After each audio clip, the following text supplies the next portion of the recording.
नमस्कार विद्यार्थी मित्रांनो, अनअकॅडमी या देशातल्या सगळ्यात मोठ्या ऑनलाईन प्लॅटफॉर्मवरती मी भूषणधूत आपलं पुन्हा एकदा स्वागत करतो।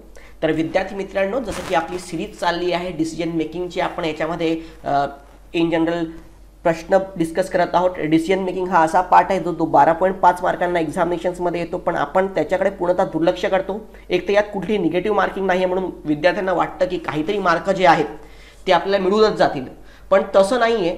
तर इन जनरल लक्षात ठेवा मित्रांनो, जेव्हा आपण डिसिजन मेकिंगची तयारी करतो आहोत तर तेव्हा एक एक मार्क जो आहे आपला तो महत्त्वाचा असतो। म्हणून जसं की आपण बघितलं असेल की यावर्षी कट ऑफ 197 होता, तर बरेचसे विद्यार्थी आहेत 190 195 मध्ये अडकलेले आहेत, आणि त्यांना खूप विद्यार्थ्यांना असं होऊ शकतं की डिसिजन मेकिंगमध्ये 7 8 9 असे मार्क आलेत, त्यांचे जर 2-3 मार्क जर का वाढले असते तर कदाचित ते आज इन असते। म्हणून प्रत्येक कन्सेप्ट जो आहे किंवा प्रत्येक जो पार्ट असतो तुमच्या सिलेबसचा तो लक्षात घ्या, महत्त्वाचा असतो, याला लाईटली घेऊ नका। आपण 2013 ते 2019 यामधले सगळे डिसिजन मेकिंगचे प्रश्न बघितलेत। दुसरी गोष्ट एक तुमच्या लक्षात आली असेल की 2018 पासून डिसिजन मेकिंगचे जे काही प्रश्न आहेत त्याची काठिण्य पातळी थोडी काय आहे, वाढलेली आहे। सो म्हणून आपल्याला प्रत्येक प्रश्नाचं प्रॉपर ॲनालिसिस करणं गरजेचं आहे। मी नेहमी विद्यार्थ्यांना सांगतो की परीक्षेला जाण्याच्या पूर्वी जवळपास 200 प्रश्न डिसिजन मेकिंगचे तुमचे क्वालिटेटिव्ह प्रश्न जे आहेत ते सॉल्व्ह झालेले असले पाहिजेत। आता सध्याच्या स्थितीमध्ये आपल्याकडे आयोगाचे जे काही प्रश्न आहेत तर ते जवळपास 37 प्रश्न आयोगाचे आपल्याकडे रेफरन्स म्हणून आहेत, कारण 7 वर्ष परीक्षा झाली, त्यापैकी 6 पंच 30, एका वर्षी 5 प्रश्न आणि एका वर्षी 7 प्रश्न होते, असे टोटल 37 प्रश्न आयोगाचे आहेत। ते सुद्धा रेफर करा 37 प्रश्न, आणि ते सोडून जवळपास 150-200 प्रश्नांचा आपला सराव असला पाहिजे। ठीक आहे, तर चला विद्यार्थी मित्रांनो, आता या शीटमध्ये डिसिजन मेकिंगचा 12 याच्यामध्ये हे पण पॅसेज जे काही आपले प्रश्न आहेत हे इझी लेवलचेच मी मेंटेन ठेवलेले आहेत। सो इझी लेवलचे प्रश्न आहेत हे। ओके, मागच्या याच्यात आपण थोडे मॉडरेट लेवल घेतली होती, त्यात मी तुम्हाला सांगितलं की काय आपण पुढे घेणारच आहोत टफ लेवलचे, पण सध्याची ही जी काही लेवल आहे दॅट इज अन मॉडरेटली ही इझी लेवल आहे। पहिलं बघा, तुम्ही एका सरकारी संस्थेत म्हणजे NGO मध्ये काम करत आहात। नुकत्याच आलेल्या पुरामुळे पिकांच्या झालेल्या अंदाजित नुकसानीबाबतचा अहवाल तयार करण्यास तुमच्या वरिष्ठांनी तुम्हाला सांगितलेलं आहे की ते काय अहवाल तयार कर, सध्या नुकसान झालेलं आहे। यामध्ये प्रत्येक उपलब्ध स्रोताच्या समस्येची खात्री करून घेऊन तुम्ही आकडेवारी गोळा करून त्या आधारे तुमचा अहवाल तयार केलेला आहे। तुम्ही प्रत्येक रिसोर्सला बघितलेला आहे आणि तो वरिष्ठांना पाठवलेला आहे। तर तुम्ही प्रत्येकाला प्रॉपर वेने बघितला आहे, तो वरिष्ठांना काय केला, पाठवलेला आहे। तुम्ही अहवालात दिलेल्या आकडेवारीबाबत तुमच्या वरिष्ठांचे वेगळे मत आहे, पण तुमचा वरिष्ठ सांगतो की तुम्ही जी काही आकडेवारी दिली ती आकडेवारीपेक्षा काहीतरी भिन्न आकडेवारी असली पाहिजे, म्हणजे तुमच्या कामात काहीतरी चूक झाली आहे असं तो सांगतोय। परंतु तुम्ही ज्या स्रोतामधून आकडेवारी जमा केलेली आहे त्याच्या सत्यावर तुम्हाला खात्री, पण तुम्हाला काय त्याच्याबद्दल पूर्णतः खात्री आहे की नाही आहे। मग आता अशा केसमध्ये तुम्ही कोणता मार्ग स्वीकाराल? तर तुम्हाला माहिती आहे तुम्ही सत्य आहात, पण इन जनरल तुमचा जे काही सिनियर आहेत ते सिनियर तुम्हाला या गोष्टीवरती काय करतायत, काउंटर करत आहेत। मग आता अशा केसमध्ये तुम्ही काय केलं पाहिजे? अहवालात बदल न करता तुमचा अहवाल वरिष्ठांना सादर कराल। सो एक आता बदल न करता काय करणार, सादर करणार। ठीक आहे, आपण बघूया त्याला होऊ शकतं इथे, कारण तुम्हाला खात्री आहे तुमच्या याच्याबद्दल कामाबद्दल, तर तुम्ही तसंच ठेवणार। दुसरं, तुम्हाला बरोबर वाटत असेल आकडेवारीनुसार वरिष्ठांना त्यांची आकडेवारी बदलायला सांगणार। तुम्ही सांगणार वरिष्ठांना नाही तुम्ही तुमची आकडे तुम्ही बदला, माझं बरोबर आहे। हे थोडंफार एक ॲरोगन्स किंवा ॲडोशिंगपणे बोलणं असं होऊन जाईल, ॲरोगन्स येऊन जाईल याच्यामधनं, बरोबर ना, की ती आकडेवारी जी आहेत त्यातमधनं तुम्ही वरिष्ठांना सांगणार नाही माझं बरोबर, तुम्ही तुमची बदला। सो इतकं बेटर का? अगेन वरिष्ठांच्या माहिती स्रोताची सत्यता तपासून बघाल। आता बघा, तुमचे वरिष्ठ जर का तुम्हाला सांगतायत तर बेटर वे आहे की एकदा त्यांचं माहिती स्रोत काय आहे ते पण बघणं काय गरजेचं आहे। सो त्यांचं रेफरन्स पॉईंट ऑफ व्ह्यू काय आहे, ते का आपल्याला आकडेवारी चेंज करायला सांगतायत वगैरे, सो ही जास्त प्रॉपर होईल। मग तुम्ही एकदा जर का क्रॉस चेक केलं आणि त्यांना दाखवलं की नाही हे बघा अशी प्रकारची ही भिन्नता आहे, या इथे काहीतरी प्रॉब्लेम्स आहेत हे आहे, तर हे जास्त बेटर होईल। सो म्हणून बेटर वे 2.5 मार्क याला होतील। तुमच्यावर विश्वास नाही म्हणून मी आपल्या हाताखाली काम करू शकत नाही, आणि असं सांगून याला वरिष्ठांना सांगणार की नाही मला तुमच्यावर विश्वास नाही, मी काही तुमच्या हाताखाली काम करत नाही, माझ्यावरती तुम्हाला विश्वास नाही ना, तुम्ही मला सांगताय म्हणून मी काही आता तुमच्या हाताखाली काम करणार नाही। आता हे असं म्हणू शकतो का आपण? नाही, बरोबर ना। सो हे काय होणार, 0 मार्क येईल। तुम्हाला बरोबर वाटणाऱ्या आकडेवारीनुसार वरिष्ठांना त्यांची आकडेवारी बदलायला सांगणार। सो तुम्हाला जी काही आकडेवारी बरोबर वाटते त्याच्यानुसार तुम्ही तुमच्या वरिष्ठांना सांगणार की तुमची आकडेवारी काय बदला, हे पण कळणार नाही। आकडेवारी अहवालात बदल न करता तुम्ही सादर करणार, हे होऊ शकतं 1.5 मार्क, आणि अगेन हे काय होणार 0.5 मार्क। तुम्हाला बरोबर असणाऱ्या वरिष्ठांना सांगणार की तुम्ही तुमची आकडेवारी बदला। सो एक पहिला प्रश्न, सो पहिला याच्यामध्ये ऑप्शन पर्याय क्रमांक 3च असलं पाहिजे। नेक्स्ट बघा, आता बघा खूप मोठा प्रश्न आहे हा, पण बघितलं तर या प्रश्नामध्ये काहीच दम नाही आहे, फार सोपा याच्यामध्ये प्रश्न आहे। राणीने काय म्हणतो, तो राणीने 72 इंचाचा जो काही LED TV जो आहे विकत घ्यायचा होता. तिला 72 इंचचा LED TV विकत घ्यायचा होता. अशा टीव्हीची बाजारात किंमत 1,40,000 रुपये इतकी होती. अशा टीव्ही घ्यायची राणीची काय होती, मनापासून तिची इच्छा होती, पण इतकं काय मोठं टीव्ही त्या घेणं शक्य नव्हते. मग तिने alar.com हे लिलाव करणारे संकेतस्थळ तिला मिळाले. या संकेतस्थळावरून तिने नगण्य किमतीत खरेदी करू शकणार होती, बरोबर आहे ना. आणि याच्यामध्ये काय होती, या लिलाव प्रक्रियेद्वारे आपल्याला इथं काय लिलाव लावायचा होता आणि इथे जर टीव्ही मिळाला तर छान होईल अशा समजुतीने राणीने लिलावात काय घेतली, बोली लावली आणि 14,000ची बोली लावून तिने ती जिंकली. बाजारातील किमतीच्या फक्त 10% किमतीत तिला हवा असलेला टीव्ही मिळाला. म्हणून राणी काय झाली, खूप खुश झाली. तिने डेबिट कार्डचा वापर करून, तिने काय केलं, डेबिट कार्डचा वापर करून ही रक्कम ऑनलाईन भरून सुद्धा टाकली. तिने काय केलं, ऑनलाईन ती रक्कम घेतली आणि ती काय करून टाकली, भरून सुद्धा टाकली. LED टीव्हीची पोचपावती तिला 5 दिवसात मिळणार होती. LED टीव्ही जी आहे मग तिची पोचपावती तिला किती दिवसात मिळणार होती, 5 दिवसात मिळणार होती. 5 दिवस होऊन गेले तरी, आता 5 दिवस होऊन गेले तरी पण काय झालं, इन जनरल 5 दिवस तरी ती वाट पाहत होती आणि अगेन 5 दिवस होऊन गेले तरी पण तिला अजूनही त्या टीव्ही काही मिळाला नाही. मग ती खूप अस्वस्थ झाली. मग संकेतस्थळावरून राणीने काय केला, विक्रेत्याचा पत्ता मिळवला आणि पत्त्यावर चौकशीसुद्धा केली. चौकशीच्या तिच्या अंती तिच्या असे लक्षात आले की असा कोणता विक्रेताच उपलब्ध नाही आहे. मग आता फसवलं गेलं त्याची जाणीव तिला झालेली आहे. मग सर्वात परिणामकारक कारण, राणीने ताबडतोब सायबर गुन्हे, होऊ शकतं की सायबर गुन्हे विभागाकडे काय, कारण ऑनलाईन हे फ्रॉड आहे तर हे कशा अंडर येतं, सायबर गुन्हे विभागाच्या अंडर येतं. 2.5 मार्क याला देऊयात. विक्रेत्याकडून प्रतिसाद येईल अशा आशेवर रश्मीने काही दिवस थांबत बसणार का, ते ऑलरेडी तिथं काही हेच येत नाही आहे. राणीने संकेत फसवण्याची माहिती टाकावी म्हणजे अशा व्यवहार करण्यापूर्वी लोक विचारतात हे पण होईल, पण पहिले तिच्या सध्यात पहिले तिने इकडे नोंदवायला पाहिजे ना, हे सेकंड होऊ शकतं. राणीने तिच्या डेबिट कार्डचा तपशील देता कामा नये, असा कोणताही उपयोग नाही. झालेल्या फसवणुकीत धडा घेऊन तिने भविष्यात काळजी घ्यावी. पण याचा अर्थ असा हे होणार नाही त्याच्यामध्ये की आता काय तपशील देता कामा नये आणि हे काय पुढे कुठे देता नाही, पण सध्याच्या याच्यात काय होईल, हे पण इतकं होणार नाही.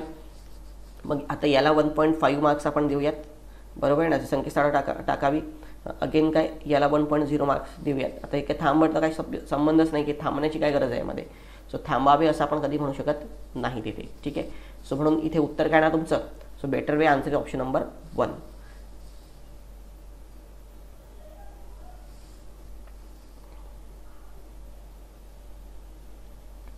नंबर 3 बघा.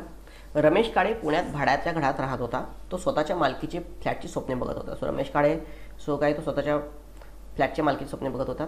एके दिवशी फ्लॅट संबंधीची एक जाहिरात त्याच्या नजरेस पडली. मग एका दिवशी काय होती की त्याच्या फ्लॅट संबंधीची एक जाहिरात आहे ती त्याच्या नजरेस पडली. या जाहिरातीनुसार नवीन बांधलेला 1700 चौरस फूट फ्लॅट विक्रीसाठी उपलब्ध होता. फ्लॅटची किंमत आणि स्थान इतके आकर्षक होते की रमेश काळे यांना वाटेल ते करून हा फ्लॅट विकत घ्यायचाच असे ठरवले. रमेश काळे यांनी काय ठरवले की वाटेल ते फ्लॅट विकत घ्यायचा. त्यानुसार तो काय केला, बिल्डरला भेटला आणि त्यांनी फ्लॅटचे पैसे भरून खरेदी करून त्याने फ्लॅटची नोंदणीसुद्धा केली. मग आता आनंदात होता तो की सुसेन मागचा असा प्रश्न आहे, एकदम सोपे प्रश्न आहे ते. यामुळे जाहिरात सांगितल्याच्या कितीतरी कमी चटई क्षेत्र म्हणजे काय, फ्लोअर एरिया ज्याला आपण म्हणतो ना, फ्लोअर एरिया जो आहे, कार्पेट एरिया, बेटर आहे काय, कार्पेट एरिया त्याला मिळाला होता. नंतर त्याच्या असेही लक्षात आले की बिल्डरने विकलेले सर्व फ्लॅट पूर्वीच भारतीय स्टेट बँकेकडे गहाण ठेवलेले होते आणि तो देश सोडून सुद्धा काय झाला होता, पसार झाला होता. रमेश काळेला आता भीती वाटू लागली होती, कारण तरी तसेच विपरीत घडले. भारतीय स्टेट बँकेबरोबर कायदेशीर लढाईत असताना तो आपले सर्व पैसेसुद्धा काय घालून बसला. मग आता पूर्वी कोणती बाब रमेश काळेला त्याच्या समस्येपासून वाचू शकली असती. फ्लॅटच्या तपशिलाची पूर्व तपासणी होऊ शकतं. संबंधित खात्याकडून फ्लॅटच्या मालकीची तपासणी हे पण होऊ शकतं. फ्लॅटच्या मालकावर गुन्हा दाखल करणे, तो स्टार्टिंगलाच काय गुन्हा दाखल करणार याच्यामध्ये, त्यांनी हे होणार का. स्टेट बँकेला आपण हतबल असल्याची माहिती देणे हे पण होणार नाही. इथे याला 2.5 बेटर आहे ना. अगेन ही काय 1.5 आणि काय 1.0. तो पसार झाला आहे. मग आता त्याला वाचवणार, गुन्हा दाखल करून तो वाचवणार का, अधिक काय, त्यांनी काय प्रश्न विचारला बघा. रमेश काळेला समस्यांपासून कोणती गोष्ट वाचू शकली असती. गुन्हा दाखल केला असता वाचू शकली असती असं म्हणता येईल का आपल्याला, असं म्हणता येणार नाही. करेक्ट. म्हणून इथे उत्तर काय ना तुमचं बेटर उत्तर आहे पर्याय क्रमांक 1. प्रश्न क्रमांक 4 घेऊयात. तुम्ही कुटुंब निवृत्ती वेतन मंजूर करण्याचे अधिकार असलेले अधिकारी आहात. तुम्ही जे ते कुटुंबाचं निवृत्ती वेतन जे काही आहे, बरोबर ना, त्याचं डिपार्टमेंट तुमच्याकडे आहे की तुम्ही ते निवृत्ती वेतन काय करता, मंजूर करता. त्या डिपार्टमेंटचे तुम्ही अधिकारी आहात. एका श्रीमंत स्त्रीला तिला कुटुंब निवृत्तीवेतन मंजूर करावे असा अर्ज तुम्हाला मिळाला. एक श्रीमंत स्त्री खूप श्रीमंत स्त्री आहे, तिचा अर्ज तुम्हाला आलेला आहे. तिला मिळू शकणारी कुटुंब निवृत्तीवेतनाची रक्कम, सो तिची काही निवृत्तीवेतनाची रक्कम जी आहे ती तिला दरमहा मिळणाऱ्या भाड्याच्या 1.5 आहे. तर ती जी काही तिला निवृत्तीवेतनाची रक्कम आहे, तिला जितकी भेटती आहे ती तिला जी काही दरमहा भाडं भेटतं त्याच्या फक्त काय 1/10 आहे. 1.5 फक्त इतकी रक्कम आहे, पण त्यासाठी किरकोळ गोष्ट आहे. या श्रीमंत स्त्रीचा अर्ज तुम्ही अग्रक्रम देऊन मंजूर करावा. आता तिचा अर्ज तुम्ही अग्रक्रम मंजूर करावा असं काही राजकारण्यांनी तुमच्यावर दबाव टाकला असून तुम्हाला लाचसुद्धा देऊ केलेली आहे. अशा परिस्थितीत तुम्ही कोणता निर्णय घ्याल. ओके, सो तिने तुम्हाला अर्ज दिलेला आहे, मग आता तुमच्यावरती तिला प्राधान्य द्या असा अर्ज आहे. तिची भक्कम परिस्थिती लक्षात न घेता तिच्या अर्जावर इतर सामान्यप्रमाणे अर्ज मंजूर करायला होऊ शकतं. आता बघा, तुमच्याकडे पर्यायाने तिने अर्ज मंजूर केला, पण लोक प्रेशर पण टाकतात की आधी मंजूर करा. आधीने तुम्ही इतर सामान्य अर्जाप्रमाणेच मंजूर करणार, त्याला काही तिचं प्रायोरिटी वगैरे काही देणार नाही. ओके, सो आता शेवटी तुमच्याकडे अर्ज आलेला आहे. हे पण ती श्रीमंत पण आहे. एक गोष्ट जर का आपण बघितलं तर ती प्रचंड श्रीमंत आहे, तिसाठी किरकोळ रक्कम आहे. आता इथे वेग एकच आहे. पहिली गोष्ट, तिने तुम्हाला अर्ज सादर केलेला आहे, मग तो तिच्याकडे जर का टर्म्स कंडिशन ती सगळ्या असतील तर तुम्हाला तो पासच करावा लागेल, जरी तुम्हाला माहिती आहे की त्याच्यामध्ये. मग आता अशा केसमध्ये मार्ग कसा काढणार. तिला बोलवून तिने अर्ज मागे घ्यावा अशी विनंती करेल, यामुळे तिने हक्क सोडलेल्या रकमेचा इतर गरजूंना मदत करण्यासाठी वापर होऊ शकेल हे तिला पटवून देण्याचा काय करणार प्रयत्न करणार. बरोबर आहे. सो हे होऊ शकतं की तुम्ही काय करणार, तिला बोलवणार आणि तिला हे समजवणार की बघा तुमच्यासाठी ही रक्कम जी आहे ती काय किरकोळ आहे, दुसरा कुठलाच वे नाही आहे. तिने तुम्हाला कागदपत्रे सबमिट केलेली आहे म्हणून तुम्ही त्यात आणखी काही इंटरफेअर करू शकत नाही. सो म्हणून इन जनरल इथे एकच आहे की तिचे तुम्ही काय करू शकता, तर इथे तिने सोडलेल्या रकमेचा वापर करून इतर गरजूंना मदत करण्यासाठी होऊ शकेल हे तिला पटवून देऊ. तुम्ही म्हणा की तुमच्यासाठी ती एकदम किरकोळ रक्कम आहे की तुम्हाला जितकं भाडं भेटतंय, बरोबर आहे ना. सो निवृत्तीवेतन रक्कम जी आहे तिला मिळते, त्याच्या 1.5 रक्कम आहे. तुम्हाला काय एवढं काम आहे, तर या म्हणजे बेटर वे आहे की तुम्ही जरी कोणा दुसऱ्याला तुम्ही जरी काही नकारले तर उलट तिथे दुसऱ्या कोणाला याचा काय होऊ शकतो, फायदा मिळू शकतो. सो बघा, हे जर तिला कन्व्हिन्स करण्यात यश आला तर तुमचा प्रॉब्लेमचा रिझॉल्व्ह होऊन जाईल. राजकारणाच्या दबाला बळी न पडता या अर्जाला सर्वात शेवटचे प्राधान्य द्याल, कारण तुमच्याकडे खरोखरच निवृत्तीवेतनाची गरज असण्याचे अनेक अर्ज आहेत. सो हे पण एक होऊ शकतं याच्यामध्ये. ओके, अर्जावर नियमानुसार योग्य वेळी कारवाई करून तिला लाच स्वीकाराल हे होईल का असे केल्यामुळे तुम्ही लाच स्वीकारणार, सो हे तर होणारच नाही यामध्ये. ओके, सो हे होणार नाही. मग अगेन बळी न पडता हे होईल 1.5 आणि इथे काय 1.0. पण नियमानुसार एक कारवाई करून लाच स्वीकारणार का तुम्ही, सो हे तर होऊ शकत नाही याच्यामध्ये. सो असं कोणतीही ॲक्शन तुम्ही त्यामध्ये घेऊ शकत नाही. करेक्ट. सो म्हणून इथे उत्तर काय येणार मग. So answer is preferable answer option number 2. Sir विद्यार्थी मित्रांनो, आपलं जसं आपण ह्या ज्या नोट्स आहेत ह्या मी माझ्या टेलिग्राम चॅनलला शेअर करत असतो. ओके, सो माझं टेलिग्राम चॅनल आहे, याचं जर का तुम्ही हे बघितलं तर CSAT_भूषण हा माझा टेलिग्राम चॅनलची लिंक आहे, किंवा भूषणदूत अकॅडमी या टेलिग्राम आणि यूट्यूब चॅनलला तुम्ही सबस्क्राईब करू शकता. सो यातनं तुम्हाला अनेक व्हिडिओज आणि अनेक गोष्टी यातनं मिळू शकतील. ओके सर, विद्यार्थी मित्रांनो, आणखी दुसरी महत्त्वाची गोष्ट, ज्या ऑनलाईन प्लॅटफॉर्म थ्रू मी तुम्हाला गाईड करतोय दॅट इज अनअकॅडमी. या ऑनलाईन प्लॅटफॉर्मले असेच आपले अनेक लाईव्ह कोर्सेससुद्धा काढलेले आहेत की त्याच्यामध्ये लाईव्हली तुम्हाला टीच करतात अनेक शिक्षक. तर त्याच्यामध्ये माझ्यासारखे मी आहे आणि आणखी काही CSATचे शिक्षक लोकंसुद्धा असतील. त्यानंतर GSचे पण अनेक फॅकल्टीज आहेत की ते तुम्हाला नेहमी रेग्युलरली गाईड करत असतील. तर असे हे अनअकॅडमीचे कोर्सेस आहेत. याची 1 वर्षाची जी काही फी आहे, सो 1 इयरची जी काही फी आहे ती 7,000 रुपये आहे. आणि याच्यावरती तुम्हाला 10% डिस्काउंट आहे जर का तुम्ही कोड यूज केला. सो त्याचा कोड आहे Bhushan CSAT. Okay, so Bhushan CSAT हा माझा कोड आहे. तर हा जर का तुम्ही कोड यूज केला तर तुम्हाला आणखी त्याच्यामधनं बेनिफिट होऊ शकतो. तुम्हाला 10% डिस्काउंट, म्हणजे ह्या 7,000चा कोर्स तुम्हाला 6,300मध्येच भेटणार. अगेन मित्रांनो, एवढंच नव्हे तर आणखी हे तर 1 वर्षाचा कोर्स आहे, तर तुम्हाला 3 मंथचा कोर्स, अगेन 1 मंथ, 2 मंथचे कोर्स, 6 मंथचा कोर्स, असे पण कोर्सेस लावायचे असतील तर याचे पण भिन्न कोर्सेस उपलब्ध आहेत. ते सुद्धा तुम्ही काय करू शकता, जॉईन करू शकता. ओके, हां, तर चला विद्यार्थी मित्रांनो, 4 प्रश्न आपले झालेले आहेत. येऊयात आता क्वेश्चन नंबर 5, 5व्या प्रश्नावरती. सो क्वेश्चन नंबर 5, चुका करणे हा माणसाचा स्थायी भाव आहे. सो तो काय म्हणतो की चुका जो करतो हा माणसाचा काय स्वभावच आहे की माणूस काय करतो, चुका करतो. संशोधनात्मक आणि निर्मितीक्षम कार्याच्या बाबतीत चुका घडतातच. तो म्हणतो की संशोधनाच्या निर्मिती करण्याच्या या कार्यात काय होतात, चुका घडतातच. आता तो अवकाश संशोधन हे प्रयोग यशस्वी होण्याची शक्यतांनी भरलेले आहे. सो हे जे क्षेत्र आहे अवकाश संशोधन, ज्याला आपण म्हणतो काय, सो ॲस्ट्रॉनॉमी. सो ॲस्ट्रॉनॉमी हे काय आहे, सो अवकाश संशोधनामध्ये प्रयोग होण्याच्या शक्यतांनी भरलेले आहेत. जेव्हा एखादा प्रयोग अयशस्वी ठरतो तेव्हा प्रचंड खर्च वाया जातो. जसं आपण बघितलं होतं की चंद्रयान 2 आहे.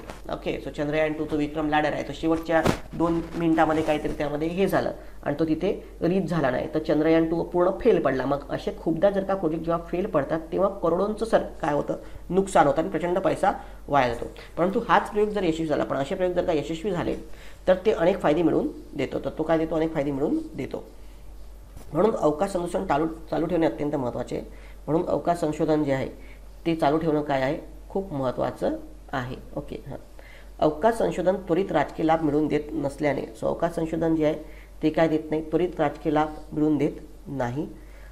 बहुतांश धोरणकर्ते त्यावर केला जाणारा खर्च म्हणजे संशोधनांचा अपव्यय मानतात. सो त्यामुळे ते काय म्हणतात की हे काय एका प्रकारे संसाधनांचा काय अपव्यय आहे. ओके, सो इन जनरल कारण बरेच लोकांना असं वाटतं धोरणकर्त्यांना की जर आपण याच्यामधला हा जर का सक्सेसफुल ठरला नाही तर अनेक आपले पैसे वगैरे काय होतील, तर तो अपव्यय होतील.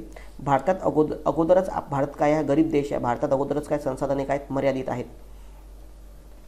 ओके, याचा फटका अवकाश संशोधनास बसतो. सो याचा फटका काय बसतो, अवकाश संशोधनाला बसतो आणि अंतसरकीय तरतूद करताना हात आखडत घेतला जातो. ओके, आणि मग तेव्हा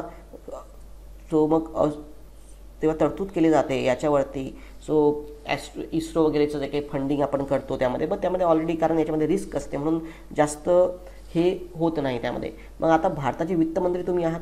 लोकप्रिय धोरणाचे महत्त्व आणि अवकाश संशोधनाची गरज या दोन्ही गोष्टी आहेत की धोरण लोकप्रिय असते, हे लोकप्रिय धोरण नाही आहे, पण एकीकडे अवकाश संशोधनाची गरजसुद्धा आहे. भारत पहिले गरीब आहे, मग लोकांना काय लोकप्रिय असं धोरण जे आहे म्हणजेच काय की लोकांना काय रोजीरोटी वगैरे देणं, काही स्कीम्स काढणं हे आहे, पण एकीकडे अवकाश संशोधनाचं पण काही गरज आहे आणि पुढे याचा काय होणार आहे, फायदा होणार आहे.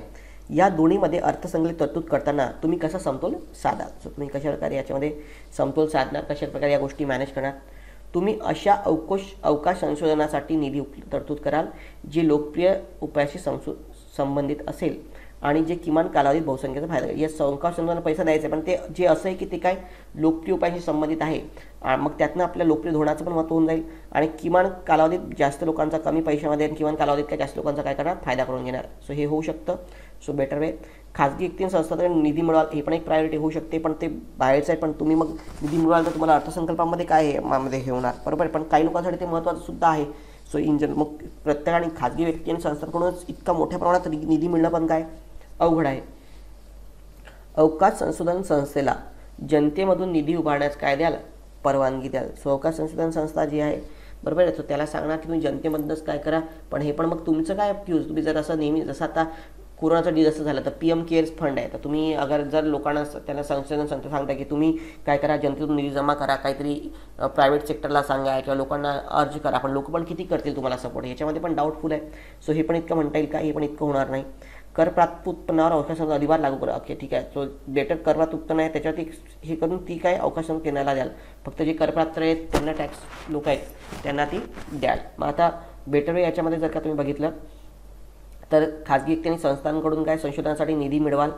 ओके, सो एक हे होऊ शकतं याच्यामध्ये. मग आता याला प्रायोरिटी होईल. हां, अगेन करप्राप्त उत्पन्नावर अधिभार लागू कराल 1.0 आणि ते काय 0. सो पण पहिला पर्याय आता हेच येईल, पर्याय क्रमांक 1 की अवकाश संशोधनामध्ये निधीची तरतूद कराल जी लोकप्रिय उपायाशी काय आहे संबंधित असेल म्हणून, बरोबर आहे. हां, देन नेक्स्ट प्रश्न क्रमांक 6 बघा. सो क्वेश्चन नंबर 6, शेतकऱ्यांनी आपला माल थेट ग्राहकांना विकण्यासाठीचे मंच म्हणून शेतकरी ते ग्राहक हे राखीव बाजार बसवले गेले आहेत. यामुळे शेतकरी व ग्राहक अशा दोन्ही पक्षांना काय झालेला आहे, फायदा झालेला आहे. परंतु आता या कल्पनेने मार खाल्लेला दिसतो. पण आता सध्या स्थितीमध्ये म्हणतो की या कल्पनेने काय खाल्लेला आहे, मार खाल्लेला आहे. या ठिकाणी असंख्य समस्या दिसून येतात. या राखीव बाजारामध्ये काय येतात, समस्या दिसून येतात. द्याव्या लागणाऱ्या जास्तीच्या किमतीबाबत ग्राहक संताप व्यक्त करतो. थोडंसं म्हणतो की नाही उलट राखीव बाजारामध्ये काय किंमत जास्त आहे. तर शेतकरी एकीकडे काय सांगतो की अपुरी सुविधा आहे, सुविधा पाहिजे तशा नाही आहेत. अगेन मध्यस्थांचा सुद्धा प्रवेश आहे याच्यामध्ये. जरी ते शेतकरी ते ग्राहक थेट आहे म्हणताय, पण तरी तो म्हणतो की मध्यस्थांचा काय प्रवेश आहे, याबद्दल तो नाराज असतो. तुम्ही राखीव बाजाराचे प्रशासकीय अधिकारी असाल, तर तुम्ही काय त्या राखीव बाजाराचे काय प्रशासकीय अधिकारी आहात. तुम्ही शेतकरी आणि ग्राहक अशा दोघांच्या फायद्यासाठी कमी परिणामकारक ते सर्वात जास्त परिणामकारक अशी कोणती पावले उचलणार. तर तुमची पावले कोणती आहेत की जी कमी परिणामकारक ते काय असणार, जास्त परिणामकारक अशी असतील. ग्राहक आणि शेतकऱ्यांनी केलेल्या सर्व तक्रारींची काय घेणार, नोंद घेणार. होऊ शकतं. आता सर्वात कमी परिणामकारक पाहिजे. सो ते असं इथे थोडं चूक झालं आहे. सर्वात कमी नाही पाहिजे, सर्वात जास्त सर्वात परिणामकारक पाहिजे. सो दोघांच्या सर्वात कमी हे डिलीट करा. सर्वात परिणामकारक कोणतं हे होऊ शकतं. बाजारात मध्यस्थांच्या प्रवेशावर कडक नजर ठेवाल आणि दोषी व्यक्तीवर कारवाई करायला हे पण होऊ शकतं. भाजीपाल्याच्या चढ्या दरामागची कारणे शोधून काढून ही कारणे योग्य आहेत का ते तपासून बघाल. चढ्या भावाने भाजी विकणाऱ्यांना दंड आकारा, ते होईल का, दंड आकारून तुम्ही काही रिझॉल्व करणार का, नाही. हां, सो बेटर वे की चढ्या भागची कारणं काय आहेत हे आपण शोधून बघणार आहोत त्याच्यामध्ये, बरोबर. सो ही यातली पहिली प्रायोरिटी असेल.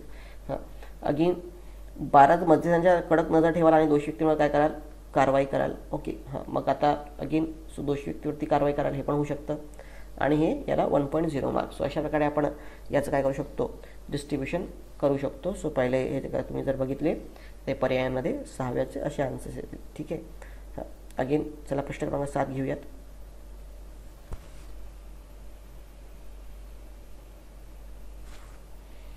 अरेवा लिमिटेड या औषध बनवणाऱ्या कंपनीने शोधून काढलेल्या नवीन रेणूंची परिणामकारकता तपासण्यासाठी अल्झायमर या मेंदूविकाराने आजारी असलेल्या 1400 रुग्णांची चिकित्सक तपासणी करण्यासाठी निवड करण्यात आली. तर तुम्ही किती 1400 लोकांना निवडलेलं आहे की अल्झायमर या विकाराने ते लोक काय पीडित होते, बरोबर आहे ना. हां, मग आता याच्यामध्ये काय त्यांची तपासणीसाठी निवड करण्यात आलेली आहे. मग अरेवा कंपनीने असा दावा केला होता की नवीन रेणू अत्यंत परिणामकारक औषध असून रुग्णांसाठी एक वरदान ठरेल. सो हे काय ठरेल, एक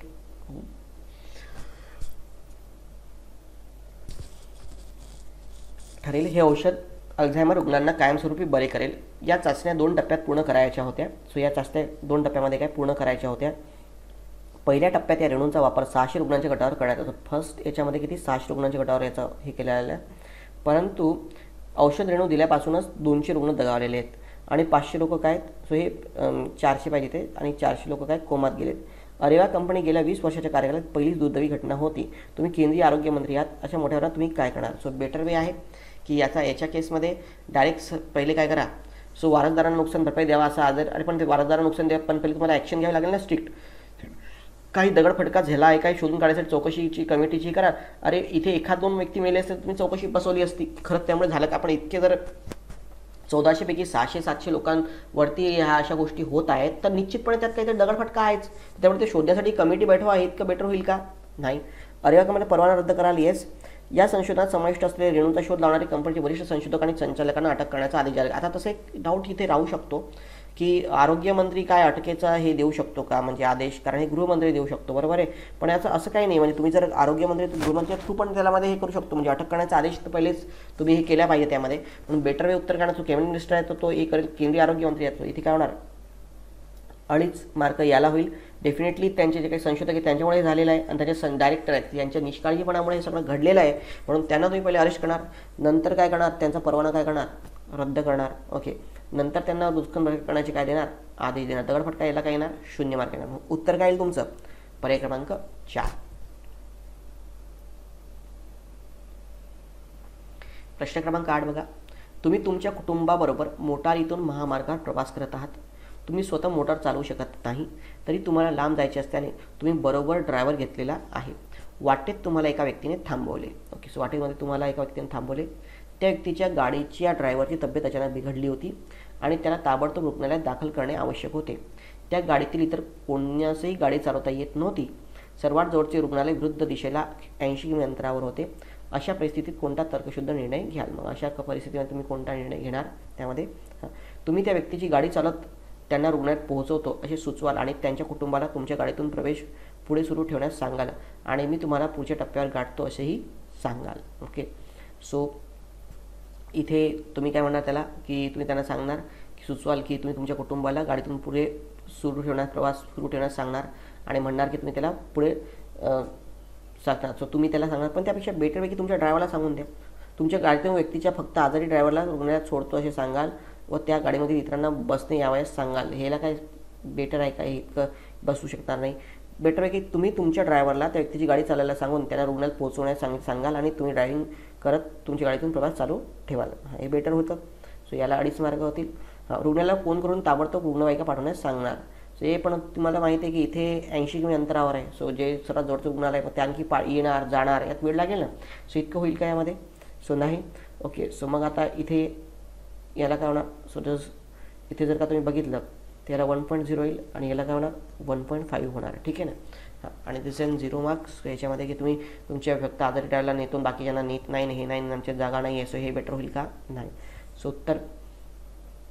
आणि दुसरी गोष्ट काय की तो विरुद्ध दिशेने याच्यामध्ये आहे, बरोबर ना. सो तिथे सो अगेन 8चं उत्तर काय पर्याय क्रमांक 3. मग 8चा आन्सर काय ना ऑप्शन नंबर 3 होईल. 9th बघा, 9 बघा. तुम्हाला आणि तुमच्या सहकार्याला महत्त्वाची कामगिरी पूर्ण करण्यास सांगितले आहे. सो तुम्ही आहेत आणि तुमचे सहकारी आहेत. सो यांना काय सांगितलेलं आहे की एक इम्पॉर्टंट टास्क आहे, ती महत्त्वाची कामगिरी आहे. ओके, ही तुम्हाला पूर्ण करायची आहे. यापैकी बरेचसे काम तुम्ही आधीच पूर्ण केलेली आहे. सो यापैकी मोस्ट ऑफ द काम तुमचं, मोस्ट ऑफ द वर्क आहे ते तुम्ही आधीच काय केलेलं आहे, पूर्ण केलेले आहे. तुमच्या सहकार्याने मात्र फालतू सबबी सांगितलेल्या आहे. तुमच्या सहकार्याने मात्र काय तुम्हाला काय खूप फालतू गोष्टी सांगितले आणि त्यामध्ये फारसा सहभागसुद्धा घेतलेला नाही. तुमच्या वरिष्ठाला याची सगळी कल्पना आहे. तुमच्या या वरिष्ठाला सगळी कल्पना आहे. वार्षिक सभेच्या निमित्ताने मुख्य कार्यालयातील उच्चपदस्थ अधिकाऱ्यांनी जेव्हा तुमच्या कार्यालयाला भेट दिली तेव्हा सभेमध्ये पूर्ण केलेल्या महत्त्वाच्या कामाचे श्रेय तुमच्या दोघांना दिलं आहे. तुम्ही असं सुद्धा अशा परिस्थितीत तुम्ही काय कराल. वाटतं आयोगाला आलेला आपण डिस्कस केला हा प्रश्न, पण तरी या शीटमध्ये आला आहे. तो सरळ गोष्ट आहे की सध्या तुम्हाला तो श्रेय देऊन नाही राहिला, तो त्यांनी दोघांना श्रेय दिलेले आहे, बरोबर आहे. पण तुम्हाला माहिती आहे आणि तुमच्या बॉसला सुद्धा माहिती आहे की काम कोणी केलं होतं, तुम्हीच केलं होतं. पण इथे जर का तुम्ही इथे बघितलं, मग आता याच्यामध्ये कोणता पर्याय आपण योग्य वेळी काय करणार, निवडणार. एरवी तुम्ही केलेल्या कामाचे संपूर्ण श्रेय तुम्हाला मिळत नसल्याने तुम्ही कोणतीही नवीन कामगिरी स्वीकारणार नाही फ्युचरमध्ये, कारण तो तुमचा बॉस देत नाही. हे होईल का. तुम्ही सगळून उठून बाहेर झाले, यात आणखी उद्धटपणा दिसेल. सभेनंतर मुख्य कार्यालयाच्या अधिकाऱ्यांना नक्की काय घडले हे सांगणार व त्यावर असं सांगेल की तुमचा सहकारी श्रेय पाहण्यास पात्र नाही. पण बेटर वे सगळ्यात पहिली महत्त्वाची गोष्ट आहे की तुमच्या बॉसने सांगितलं त्यांनी असं का केलं हे तुम्हाला सांगणं गरजेचं आहे. तर सभा संपल्यानंतर ही गोष्ट योग्य झाली नाही असे तुमच्या साहेबाला सांगाल, हे जास्त होईल. मग त्यानंतर नक्की काय घडले त्यांना सांगणार. So that is 1.5. तुम्ही बाहेर जाऊन हे तर पूर्णतः येतात, तुम्ही कोणती कामगिरी न स्वीकारणार हे काय 1.0. ठीक आहे ना. सो अशा प्रकारे डिस्ट्रीब्युशन असेल. सो सरळ आहे की सभा संपल्यानंतर तुम्ही सांगा, तुमच्या बॉसला सांगा की हे त्यांनी बरोबर केलं नाही, ही गोष्ट योग्य झालेली नाही. ओके. हां, देन प्रश्न क्रमांक 10 बघा. So question number 10th. देशातील वाहतूक. सो मला वाटतं की हां, चला घेऊन घेऊ हा प्रश्न. देशातील वाहतूक भयावह वेगाने वाढत आहे. देशातील मेट्रो शहरात वाहतुकीची परिस्थिती खूपच गंभीर बनलेली आहे. देशातील अशाच एका मेट्रो शहराच्या मेट्रोपॉलिटन विकास प्राधिकरणाने MDAने वाहतूक प्रवाह नियंत्रित करण्यासाठी जनतेकडून विविध सूचना मागवलेल्या आहेत. MDAला मिळालेल्या अनेक सूचनांपैकी शहरामध्ये काय बांधावी, मेट्रो रेल्वे बांधावी ही सूचना सर्वाधिक प्रमाणात आलेली होती. सो ही सूचना आलेली होती देशामध्ये काय बांधावी, सो शहरात मेट्रो बांधावी. ही सूचना लक्षात येऊन MDAने जॉन्सन या सल्ला देणाऱ्या कंपनीला पाचारण केले. जॉन्सन ही आंतरराष्ट्रीय कीर्तीची कंपनी होती. तिने जगातील बहुतांश मोठ्या शहरातून मेट्रो रेल्वे बांधून कार्यान्वित केली होती. MDAने या कंपनीवर मेट्रो रेल्वे बांधण्याबाबत आणि तिच्या व्यवहार्यतेबाबत सर्वेक्षण करून अहवाल सादर करण्यासाठी जबाबदारी सोपवली होती. मेट्रो रेल्वे बांधण्याचा शहरास भवितव्यात खूप उपयोग येईल असे या कंपनीने सुचवले आणि मेट्रो रेल्वेचा शहरातील मार्गसुद्धा आखून दिला. विचारांती MDAने मेट्रो रेल्वे बांधायला ठरवून हा प्रकल्प PPA प्रक्रियेद्वारे राबवण्यास काय केली, सुरुवात केली. सो यांनी पब्लिक प्रायव्हेट पार्टनरशिपद्वारे राबवण्यास सुरुवात केलेली आहे. मग आता एक प्रोजेक्ट आहे. जॉन्सन कंपनी या सूचनेनुसार मेट्रो रेल्वे शास्त्री चौकातून येणे आवश्यक होते, परंतु शास्त्री चौक हे काय सूत गिरण्याचे केंद्र असून केंद्रात दरमहा 80 कोटींचा व्यवसाय केला जातो. शास्त्री चौकात मेट्रो रेल्वे बांधणी करताना अनेक सूतगिरण्या बंद पडायला लागणार होत्या आणि याचा विपरीत परिणाम गिरणी मालक आणि गिरणी कामगारांच्या जीवनावर होणार होता. तुम्ही शास्त्री चौकातील सूतगिरणी संघटनेचे काय आहात, अध्यक्ष आहात. मग अशा केसमध्ये आता ती मेट्रो तर बनते, ती त्याच्यामध्ये तुमच्या एरियाला हटवणार आहे. मग आता अशामध्ये तुम्हाला तुमच्या लोकांना दुसरं काहीतरी रोजगार किंवा काहीतरी भेटलं पाहिजे, हे बेटर होईल. MDAच्या विरोधात आंदोलन करून सर्व सूतगिरणी मालकांना सामील होण्याचे आवाहन कराल. ठीक आहे, होऊ शकेल, पण याने प्रॉब्लेम रिझॉल्व्ह होईल का, की थोडे डिस्ट्रक्टिव्ह हे होईल. मेट्रोच्या बांधणीमुळे ज्या गिरणी कामगारांच्या नोकऱ्या जातील त्यांना नोकरी द्यावी असे आवाहन ज्या गिरण्या चालू राहणार आहेत त्यांच्या मालकांना कराल. ओके. सो त्याच्या मालकांना म्हणणार की ज्यांचं जाईल त्यांना नोकरी द्यावी. अरे पण तो गिरणी मालक पण कुठं देईल, त्याला रिक्वायरमेंट असेल तेव्हाच देईल ना. तर हे पण होईल का की त्यांना मालकाला सांगणार की तुम्ही यांना ज्यांना जाणार त्यांना सगळ्यांना ज्या चालू आहेत त्यांना जॉब द्यावा, जॉब देणार कसा तो, सो इतकं होईल का, यामध्ये प्रॉपर नाही. MDAच्या अधिकाऱ्यांना पत्र लिहून गिरणी मालक आणि गिरणी समस्या विषद कराल आणि नुकसान भरपाई देण्याची काय करणार, विनंती करणार. Yes, better way. सो याच्यामध्ये त्यांना नुकसान देण्याची जॉन्सन पत्र लिहून आराखडा बदलण्यास सांगतो म्हणा की नाही याच्यामध्ये अनेक तुमचा आराखडा काय बदला आहेत, चुका आहेत, अनेक लोक जे आहेत ते पोट किंवा यांची रोजमर्रा जी आहे ती याच्यावरती डिपेंडंट आहे, पण ते आराखडा बदलतीलच असं आहे का? जर नाही बदलला तर काय? म्हणून बेटर वे पहिलं हेच आहे की जे काय तुम्हाला माहिती आहे ठीक आहे होणारच आहे ना त्याच्या आराखड्यानुसार, बेटर वे पहिले काय करा, त्यांच्या नुकसान भरपाई घेऊन घ्या, हे पहिलं येईल. मग नंतर याला तुम्ही देऊ शकता, याला किती मार्क? 1.5 मार्क, ठीक आहे. हां, मग अगेन ते नोकरी द्यावी पण काय त्यांनी विनंती काय नोकरी देणार का ते नाही, मग बेटर वे काय, मग इकडे हे याला 1.0 मार्क्स होतील. सो बेटर उत्तर काय तुमचं? पर्याय क्रमांक 3. सो MDAच्या अधिकाऱ्यांना पत्र लिहून गिरणी मालक आणि गिरणी कामगारांच्या समस्या विषद कराल आणि त्यांना नुकसान भरपाई देण्याची काय करणार? विनंती करणार. ओके, सो इथे म्हणून प्रश्न क्रमांक 10 याचं उत्तर काय होतं? पर्याय क्रमांक 3. So question number 10 the answer is option number 3. तर मित्रांनो मग अशा प्रकारे आपण जे डिसिजन मेकिंग आहे, सो डिसिजन मेकिंग 12 जी आहे, डिसिजन मेकिंग 12. ओके, सो याचं आपण आता विश्लेषण घेतलेलं आहे. Okay, so it is easy लेवलचे थोडे पॅसेजेस, इझी लेवलचे थोडे डिसिजन मेकिंगचे हे प्रश्न होते. आपण आणखी थोडी आपली काठीण्य पातळी वाढवूयात. थँक्यू, धन्यवाद मित्रांनो.